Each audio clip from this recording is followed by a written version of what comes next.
Oh, it's Holiday of Horrors? I was here for the Holiday of Horror party.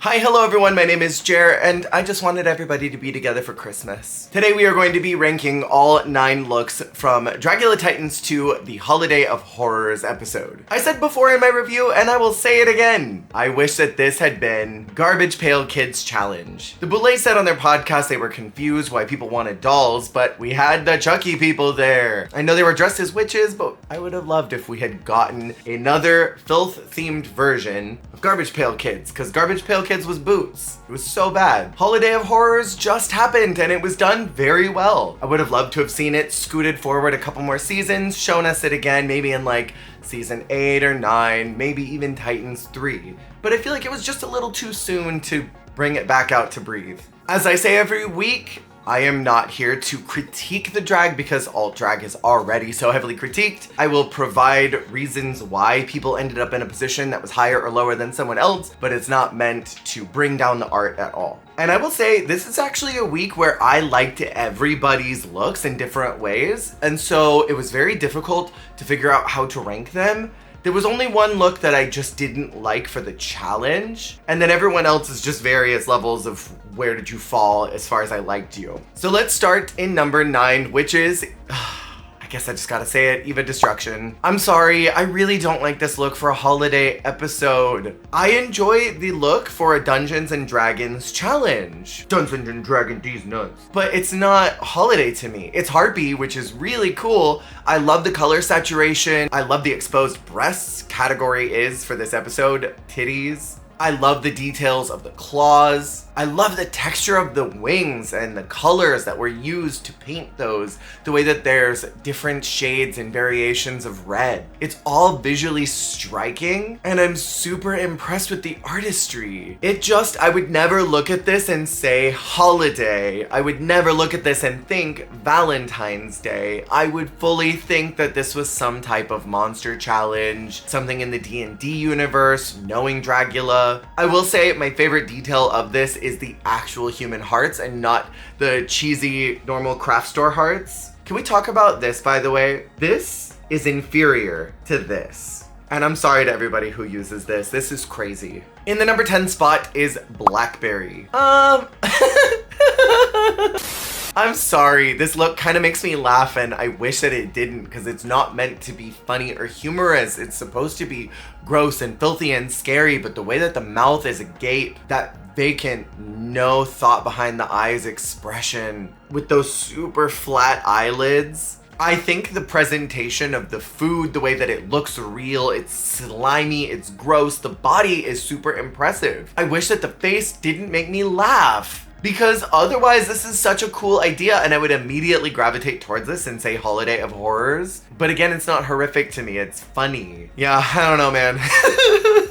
In the number 7 spot is Cynthia doll. I really enjoy the Queen of Hearts-ness of this. The makeup is bitchin'. The heart spikes are fascinating. It reminds me of something in gaming. I don't enjoy the club kid booties with this look. I think that could have just been a sickening heel. I love the shape of the dress. I love the textures that were used to create the bodysuit underneath. It almost looks like a velvet. And that being contrasting to the exterior dress. The way that things have kind of been stitched together is cool. I'm not quite sure what this has to do with Valentine's Day other than being a heart. It's a solidly interesting look. I don't know if it has a ton to do with the challenge. Even the Boulets said that this could have been bottom, but they were looking forward to the promise of what Cynthia could bring. I don't know if that's enough to not put somebody in the bottom. But if they put her in the bottom, I think she would have been double eliminated, and I don't think they're ready for that. I wouldn't be ready for that, but I also wasn't ready for Priscilla to go. In the number 6 spot is Disasterina. Nothing says Christmas like titties, huh? So they're doing a Krampus look, and I agree with the Boulets. It is a little bit like Krampus cosplay. It's a little on the nose. It's like you looked at a photo of Krampus and just did it. And I also agree with them that a lot of what Disasterina is good at does not translate to the show. And so I do think that maybe that was what their downfall was. Regardless, I am still devoed that they are out and I am not happy. I don't think this was the worst look of the night though. The hair on the body is a little pubian frayed. I don't Love that. I wish that it was fluffier. Like, I really feel like this could have pushed boundaries more than what it did. It kind of stays safe, but that's ultimately where it exists, is just safe. To me. But yeah, overall, a little literal. Not bad though, I'm not mad at it. In the number 5 spot is Abora. Also repping Christmas. I'm kind of surprised that production didn't halt how many Christmas looks we got this time. I love the scale of this Christmas tree. It is striking. I like that it's sort of wobbly and isn't just a straight up line, because trees in the wild do have shape.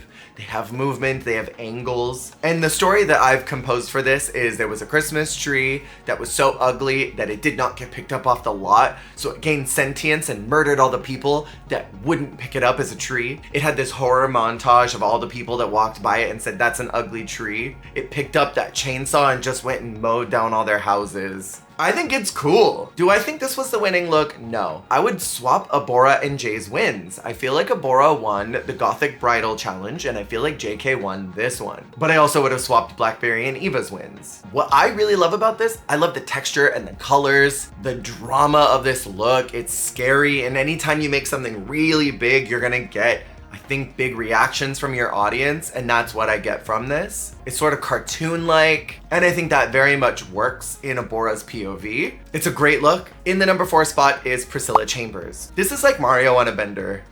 I love the story of this look, and I think ultimately what happened is we saw a fiercer version of it than what the Boulets saw, because we saw the complete story. We heard what Priscilla wanted to do, what her inspiration was, how she was going to execute that, and then we got to see this story play out on the stage. I hear and hold space for what they said, both on the episode and in their podcast, that some of the details just didn't work for live. They couldn't see the card, they couldn't see the hat. But also, part of me wants to call shenanigans on this, because there have been looks in the past that Drac and Swan did not like. But when they were doing their lineups in the back and were talking to each one of the ghouls about what they were doing, and they heard what the inspiration was, that bled into the critique. I'm thinking specifically when they were confused about whatever Zava was. And so then Drac was like, well, she was supposed to be this or that or this. So I feel like they already know what these looks are supposed to be. I call shade that they didn't know that this was supposed to be Father's Day. That's just me. I want to give a lot of credit to a trans femme performer getting into masculine male drag to sell a story that is probably extremely traumatic, and then did the look well. The pieces of this jumper are well executed. It looks like someone from Back Swamp Nowhere. The body bag, the beloved son gravestone, it all works for me in the story that Priscilla was trying to tell. I understand Father's Day from the still of this. What I think the big problem was the performance just didn't work. Maybe she needed to grill something. I really don't know what more you could do for Father's Day to push the idea that that's the holiday, but I liked the source of inspiration for it. I don't think this was Priscilla's out week, but hearing again the podcast, it sounded like they needed to double eliminate for the purpose of next week's challenge. That sucks. In the number 3 spot is Sigourney Beaver. I love this source of inspiration. Choosing not to do like a hot dog or a cow or something like that for 4th of July, but being this fierce Lady Liberty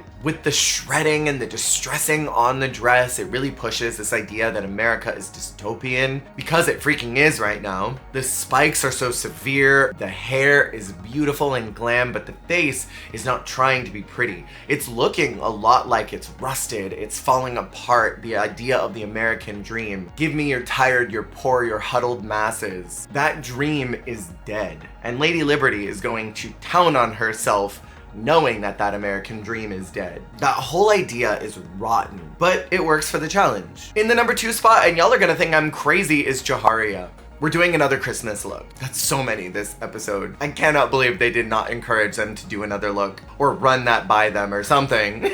I love this demented elf who beheaded Santa Claus and is carrying around their head in this bag. The jingle bells that are on this costume are phenomenally placed. The color story is giving me wood. I'm obsessed with the paint. I think it somehow works with Jiharia's normal mug of being someone who is sort of this like jester clown creature. I'm obsessed with the height of the hat, the way that it tucks in underneath the ears. The The play on volume, both at the top and the bottom, works because there's a lot of sleekness to create that visual interest. And I love the viscera. It's so good. Y'all cannot say nothing. And then in the number 1 spot is JK. I am so endlessly gooped that Jay was not the winner of this week. Again, I would have swapped Jay and Abora's wins. I would have given Jay the win here, Abora the win back in the Gothic Bridal Challenge. This was the most impressive makeup from Jay that we have seen all season. First, the prosthetic work was great. I loved the colors, the way that this purple and the yellow pop among that emerald green, and then there's highlights of this burgundy and jack-o'-lantern orange. It is so immaculate. The face on the front, the face on the back, the way it's all shaped like this gesture that has just gone mad at the Mardi Gras. I'm obsessed with the ruffles on the pantaloons. I'm obsessed with the ruffles on the shoulders, on the hat. It is all brilliant from concept to execution. And this was a big problem that Jay had in their original season, is that their concept was sometimes bigger than what they could create with their own hands. And this time, Jay did not come to play. Everything is what needs to be given. Give him the crown right now. And with that, that has been my ranking of all of the looks on this episode of Dragula. Let me know what your favorite looks were in the comments below. And if you have the means, feel free to check out the Extravaganza Extra membership, where you can watch some of these posted videos a day or 2 earlier than everyone else. Thank you for watching. I'll see you on the flip.